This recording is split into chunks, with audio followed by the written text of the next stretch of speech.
बोलो जयकारा। बोलो मेरे श्री गुरु महाराज की जय। श्री सतगुरुदेव भगवान की जय। श्री नंगली निवासी भगवान की जय। श्री परमहंस दयाल जी महाराज की जय। श्रीमद् भागवत रहस्य तृतीय स्कंद आगे। कपिल कहते हैं, माता जी, यदि विश्व में ही आनंद समाया हुआ हो तो सभी को सदा एक समान आनंद मिलना चाहिए। तृप्त व्यक्ति के आगे यदि श्रीखंड भी रखा जाएगा तो उसे पसंद नहीं आएगा। बीमार व्यक्ति के सामने मालपुए रखे जाएं तो वह भी नहीं खाएगा। अतः श्रीखंड में, मालपुओं में अर्थात विषयों में, जड़ पदार्थों में आनंद नहीं है। यदि श्रीखंड में आनंद समाया हुआ होता तो बीमार को भी उसे खाने में आनंद मिलना चाहिए था, किंतु उसे आनंद नहीं मिलता। अतः आनंद श्रीखंड में नहीं। इसी प्रकार सभी विषयों के बारे में भी समझना जरूरी है। संसार के पदार्थों में तो आनंद नहीं है, किंतु इंद्रियों को मनचाहे विषय पदार्थ मिलने पर वे अंतर्मुख होती है। अंतर्मुख हुए मन में ईश्वर का प्रतिबिंब पड़ता है, अतः आनंद होता है। मन के अंदर आने पर सुख मिलता है और बाहर जाने पर सुख उड़ जाता है। कल्पना करो कि एक सेठ श्रीखंड पूरी का भोजन कर रहा है। इत्र में कहीं से तार आता है कि उसका कारोबार डूब गया, तो वे वही श्रीखंड उसे जहर जैसा लगेगा और खाने का दिल नहीं करेगा। संसार के जड़ पदार्थों में आनंद नहीं है। जब जब आनंद मिलता है चेतन परमात्मा के संबंध के कारण ही मिलता है।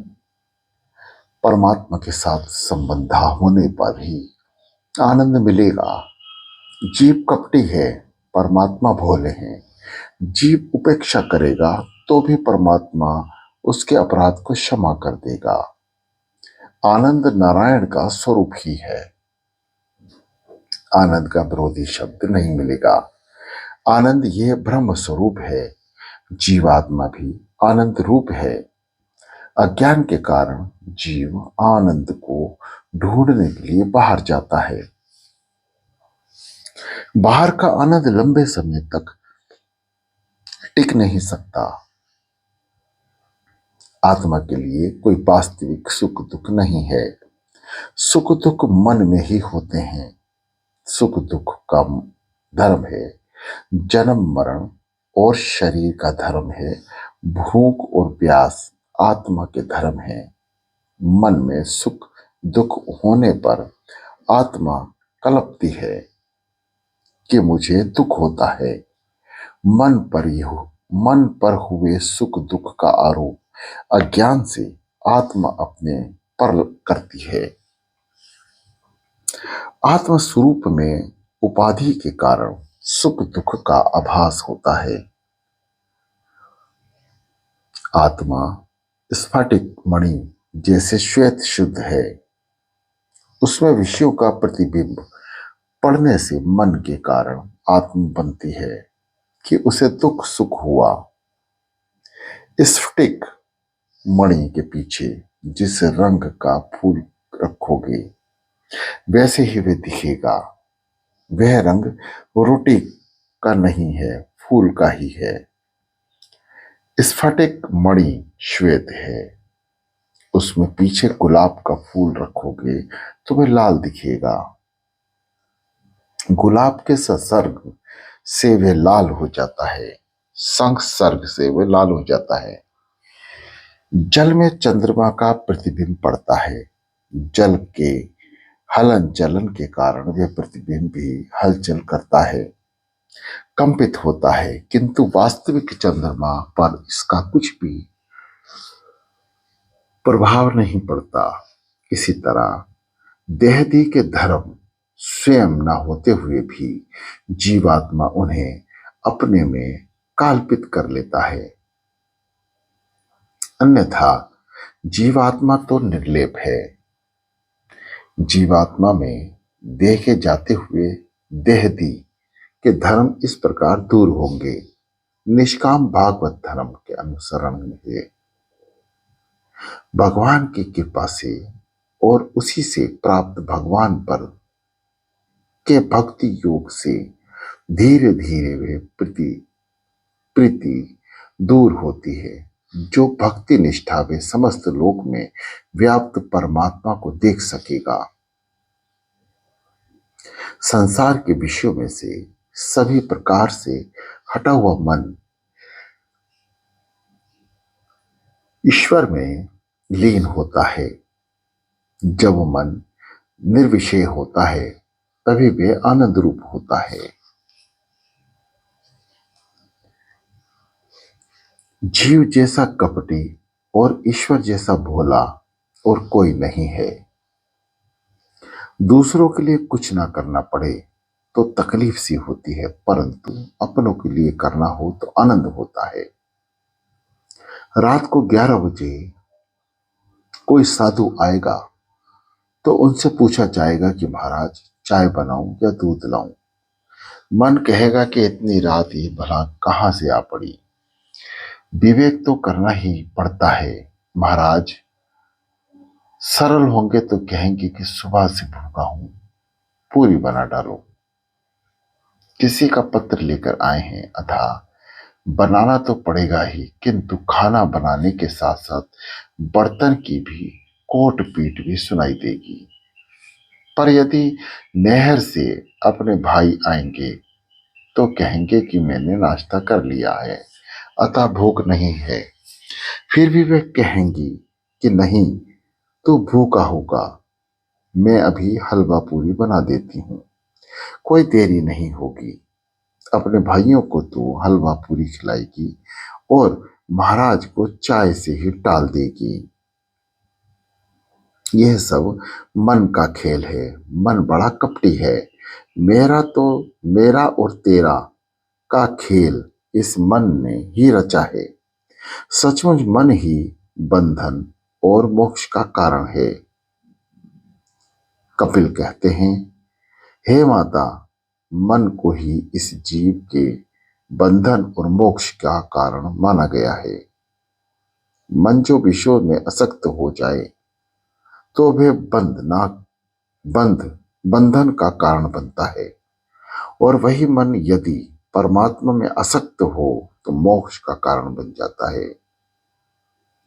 चेता खलवस्या बांधे मुक्ताय चतमन्नोमतम गुणेषु सुक्ताम बंधाय रतम वापुंसी मुक्ताय।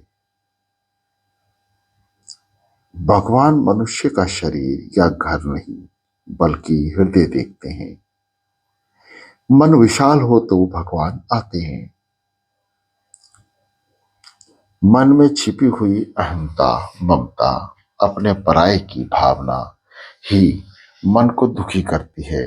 मन के ये धर्म आत्म स्वरूप में भासमान होने के कारण आत्मा स्वयं को सुखी दुखी मानती है, परंतु वास्तव में वह आनंद रूप है।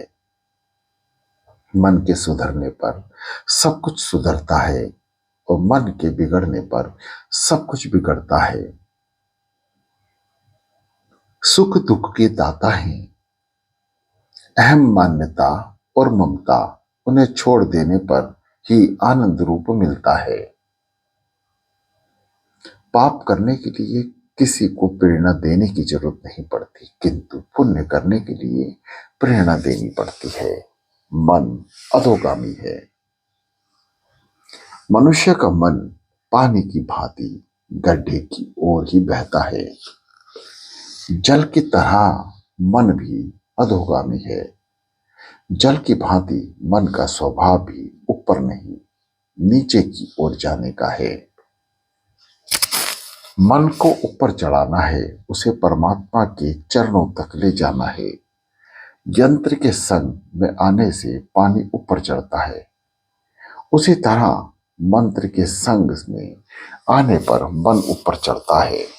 मन को मंत्र का संग दो, मंत्र का संग होगा तो अधोगामी मन ऊर्ध्वगामी बनेगा। जिसमें अपना मन सुधरा है वह दूसरे को भी सुधार सकेगा। मन को सुधारने का और कोई साधन नहीं है। मन शब्द के अक्षरों को उलट देंगे तो शब्द बनेगा नम। नम और नाम ये मन को सुधारेंगे। मन को स्थिर करने के लिए नाम जप की आवश्यकता है। जप से मन की मलिनता और चंचलता दूर होती है। अतः किसी भी मंत्र का जाप करो। संसारिक विषयों के संग से बिगड़ा हुआ मन ईश्वर का ध्यान करने से सुधरता है। सभी के अंदर में परमात्मा है, फिर भी वे सभी का दुख दूर नहीं करते हैं। अंदर विराजे हुए चैतन्य स्वरूप परमात्मा मन बुद्धि को प्रकाश देते हैं। भगवान का स्वरूप जैसे तेजोमय है कि हम जैसे साधारण जीव उन्हें देख नहीं पाते। भगवान का निर्गुण स्वरूप सूक्ष्म होने के कारण दिखाई नहीं देता और भगवान का सगुण स्वरूप तेजोमय है। अतः यह भी नहीं दिखता कि कारण से हम जैसों के लिए भगवान का नाम स्वरूप मंत्र स्वरूप ही इष्ट है। भगवान चाहे स्वयं को छिपा लें किंतु अपने नाम को नहीं छिपा सकते। नाम स्वरूप प्रकट है। अतः परमात्मा के किसी नाम स्वरूप का दृढ़ मन से आश्रय ले लो। मंत्र के बिना मन शुद्धि नहीं हो सकती। बिगड़ा हुआ मन ध्यान के साथ तप करने से सुधरेगा। लौकिक भावना से मन बिगड़ता है और लौकिक वासना के जागने पर वह सुधरेगा। वासना का नाश वासना से ही करना पड़ता है। असत्य वासना का विनाश सद्वासना से होगा। जब मनुष्य सोचेगा कि मुझे जन्म मरण के फेरों से मुक्त होना है, मुझे गोलोक कथा में जाना है, मुझे किसी माता के गर्भ से नहीं जाना, मुझे इसी जन्म में परमात्मा के दर्शन करने हैं, ऐसी भावना रखने से मन सुधरेगा। कांटा कांटे को निकालता है, उसी तरह वासना ही वासना को निकाल बाहर करती है।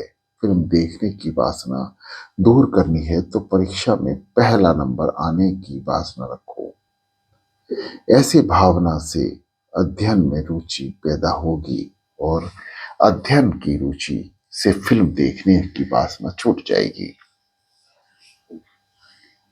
किसी राजा के पास एक बकरा था। राजा ने एक बार ऐलान किया कि इस बार बकरे को जंगल में चराकर जो उसे तृप्त करके लाएगा उसे मैं आधा राज्य दूंगा, किंतु बकरे का पेट पूरा भरा है या नहीं इसकी परीक्षा मैं खुद करूंगा। इस ऐलान को सुनकर एक मनुष्य ने राजा के पास आकर कहा कि बकरा चराना कोई बड़ी बात नहीं है, और यह बकरे को लेकर जंगल में गया। वहां सारा दिन उसने कोमल हरी घास बकरे को खिलाई। शाम होने पर उसने सोचा कि अब तो बकरे का पेट भर गया होगा, क्योंकि सारा दिन उसे चराता फिरा हूं। बकरे के साथ वह राजा के पास आया। राजा ने थोड़ी सी हरी घास बकरे के आगे रखी तो बकरा उसे खाने लगा। इस पर राजा ने उस मनुष्य से कहा कि तूने उसे पेट भर खाना खिलाया ही नहीं, वरना यह घास क्यों खाने लग जाता। बहुतों ने बकरे का पेट भरने का प्रयत्न किया, परंतु जो ही दरबार में उसके सामने घास डाली जाती वे खाने लगता। एक सत्संगी ने सोचा कि राजा के इस ऐलान का कोई रहस्य है, तत्व है, मैं युक्ति से काम कर लूंगा। वह बकरे को चराने के लिए गया। जब भी बकरा घास खाने के लिए जाता, वह उसे लकड़ी से मार देता। सारे दिन में कई बार ऐसा हुआ। अंत में बकरे ने सोचा कि यदि मैं घास खाने का प्रयत्न करूंगा तो मार खानी पड़ेगी। शाम को वह सत्संगी बकरे को लेकर राज दरबार में लौटा। बकरे को घास बिल्कुल खिलाई नहीं थी, फिर भी उसने राजा से कहा, मैंने इसे भरपेट खिलाया है, अतः ये अब बिल्कुल घास नहीं खाएगा, कर लीजिए परीक्षा। राजा ने घास डाली, लेकिन उस बकरे ने नहीं खाया तो उसे देखा और सूंघा तक नहीं। बकरे के मन में ये बात बैठ गई थी कि घास खाऊंगा तो मार पड़ेगी, अतः उसने घास नहीं खाई। वह बकरा हमारा मन है।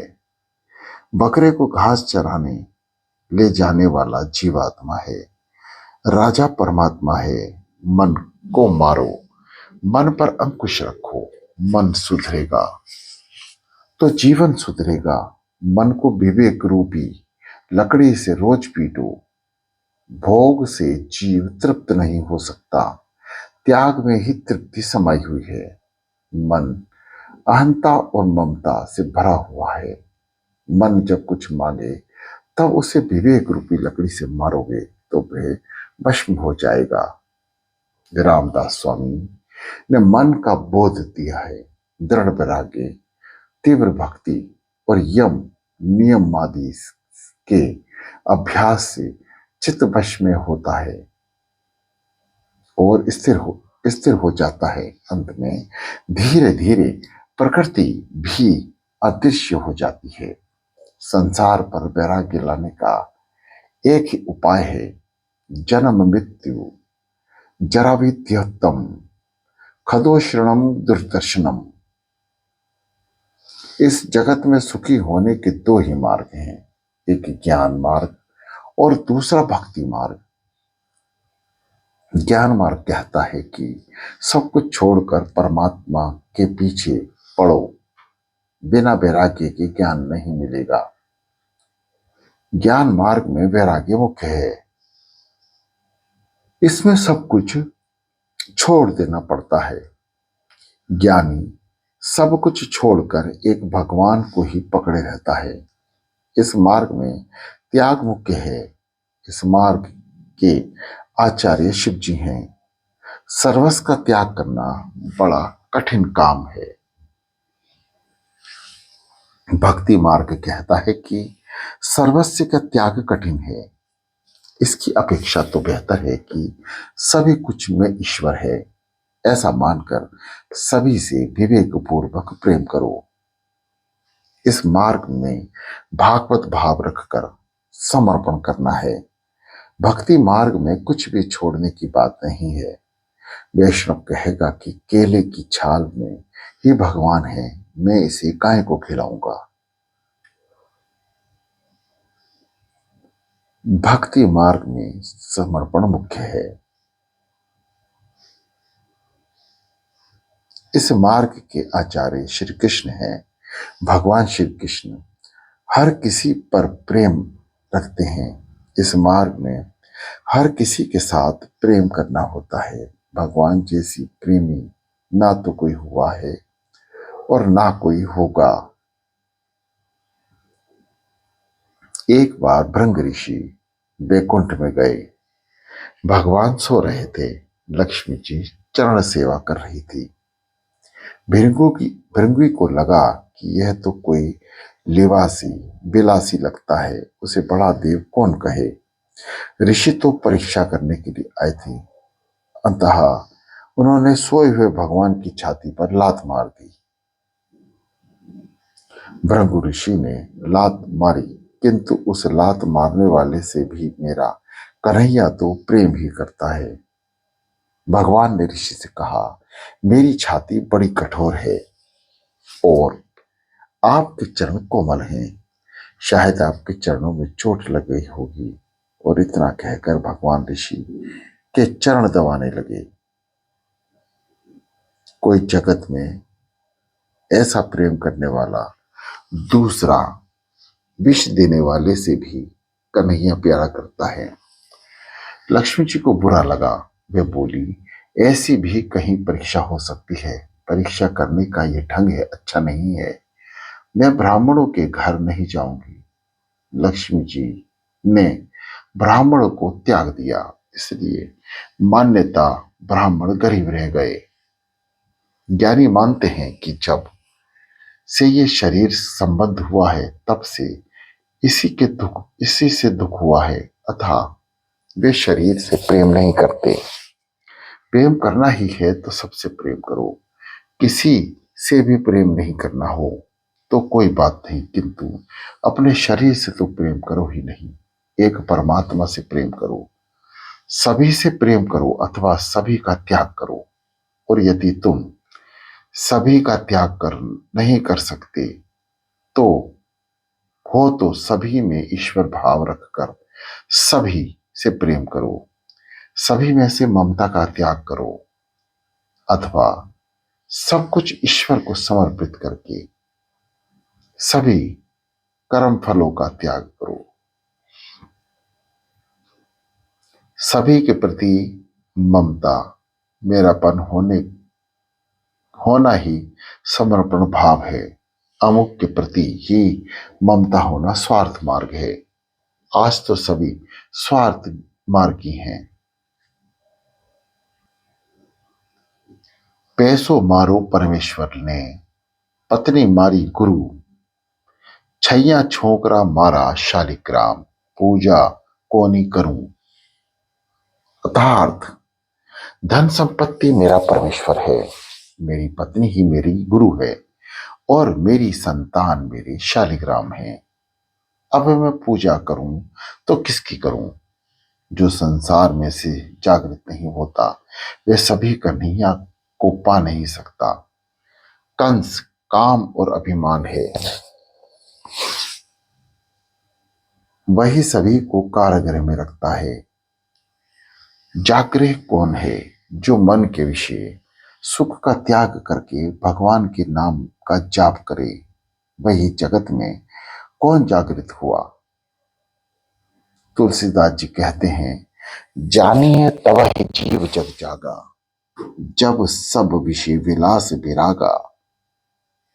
जब सभी विषयों में विषय विलास की प्रीति वैराग्य उत्पन्न हो जाए तब मानो ये जीव जागा है। कपिल कहते हैं, माता जी ये मन अनादिकाल से संसार में भटकता आया है। सत्संग से मन सुधरता है, वासना का त्याग करने से मन सुधरता है। विवेक पुरुष संग अथवा आसक्ति को आत्मा का बंधन मानते हैं, किंतु संत महात्माओं के प्रति जब आसक्ति या संग हो जाए तब मोक्ष के द्वार खुल जाते हैं। अतः सत्संग करो। देवहूति ने कहा, आप सत्संग करने की आज्ञा देते हैं, किंतु मुझे तो इस संसार में कहीं भी कोई संत दिखाई नहीं पड़ता।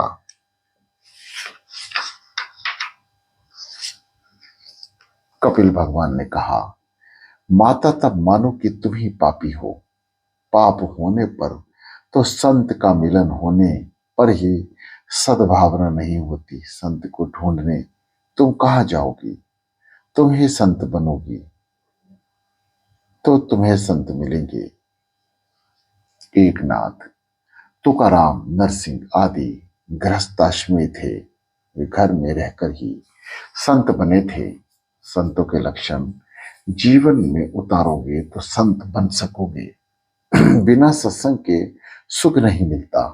स्वयं संत बने बिना सच्चा संत नहीं मिलेगा। जैसी दृष्टि वैसी सृष्टि। क्रोध के कारण हनुमान जी का श्वेत मूल भी लाल दिखाई दिया है।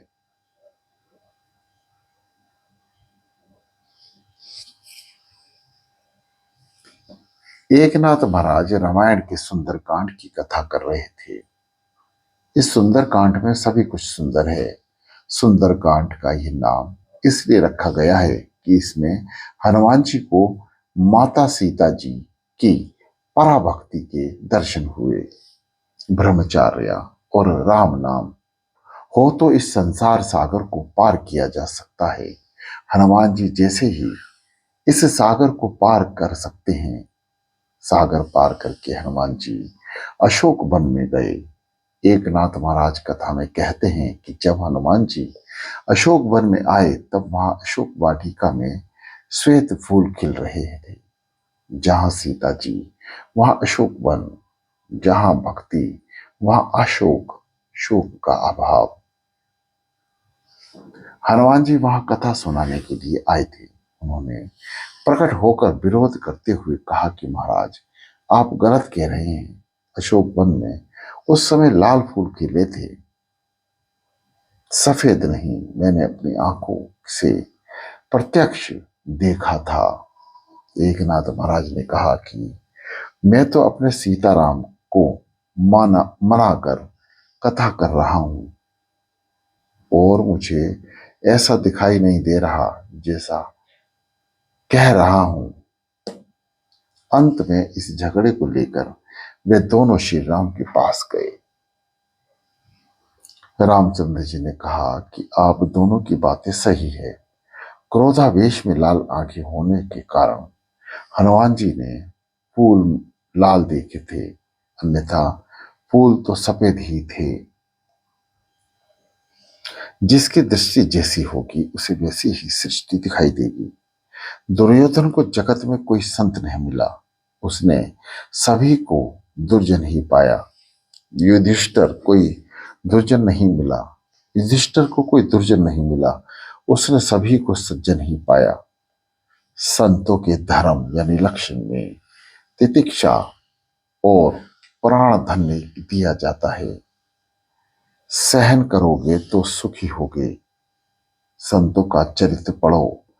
संतों को कोई दुख सहने ना पड़े, किंतु उस दुखों का संतों पर कुछ असर नहीं होगा। आतिशय सहन करें वही संत है। एकनाथ महाराज पैठाण में रहते थे। गोदावरी नदी की ओर जाने वाले मार्ग पर एक पठान रहता था। एकनाथ महाराज उसी रास्ते से स्नान करने के लिए जाते थे। वह पठान महाराज को बहुत सताता था, किंतु महाराज सभी कुछ सहते रहते थे।